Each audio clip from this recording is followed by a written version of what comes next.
Hey guys, it's Andrew. Welcome to my PTA video. So I have my friend Nate here. I'll link his channel down in the description so you can go subscribe to him. So we're going to be going over PNF patterns for the upper and lower extremity. So there's two different patterns for each. So go ahead and put yourself into the D1 upper extremity. Great. So this is the starting position for D1. And I'm going to kind of go down the list as far as the joints. So it's going to be shoulder for the upper extremity. It's going to be shoulder, elbow, wrist, forearm, and fingers. Not exactly in that order, but that's all of them. So as you can see here, this is the flexion end pattern. So his shoulder is flexed. It's up here. It's slightly externally rotated, and it's over the midline of his body. So D1 standing for diagonal, one. And so it's A-D-ducted towards his midline. So also you can see his wrist, or I'm sorry, his elbow is in flexion. His wrist is pronated down towards the earth, and then his wrist and his fingers are in flexion. So go ahead and finish that pattern. Now he's going to bring it across and down. So now his shoulder is in extension, it is internally rotated, and it's A-B-ducted out from the side. So his elbow is now extended.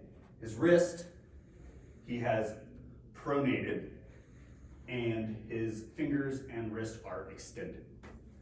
All right, so go ahead and do D2 for me, if you don't mind.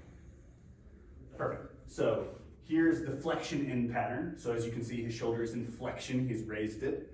So his shoulder is in flexion, as well as external rotation, and it's A-B-ducted out to the side. So at the elbow, it's extended, and his forearm is supinated, and then his wrist and his fingers are fully extended. So now go ahead and bring that down across your body. So this is the extension end pattern, and this is D2 upper extremity. So now his shoulder, he's A-D-ducted across his body, he's internally rotated, and his shoulder, he extended it down to bring it across his body. And then at the elbow, it's in flexion, even though this is the extension end pattern, it's in flexion. His forearm is pronated, and then his wrist and his fingers are flexed. Okay, so we covered the upper extremity. Now we're going to be covering the lower extremity. So the main joints here that we're going to be looking at are the hip, the knee, the ankle, and the toes. So for this first one, go ahead and put yourself into the D1 for the lower. So as you can see here, he flexed his hip, he brought it up.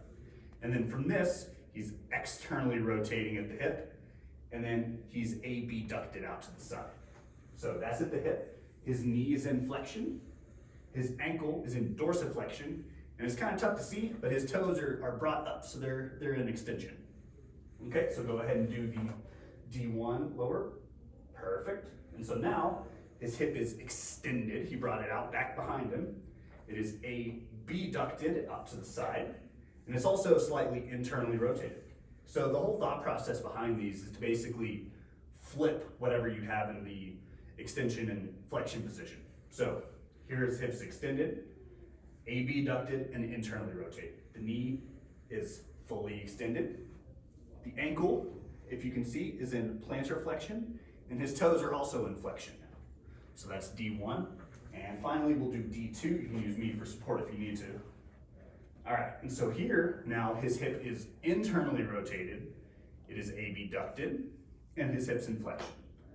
So, and the knee is in flexion, dorsiflexion, and extension. So go ahead and finish that off for D2. All right, now his hip is in extension, relatively speaking. So it's as much as you can extend it. And then it's A-D-ducted because he brought it across his body. And now because of that, he rotated it out, and now he's externally rotating at the hip. And then the knee is extended, the ankle is plantar flexed down, and then the toes are flexed. So that covers the upper and lower extremity.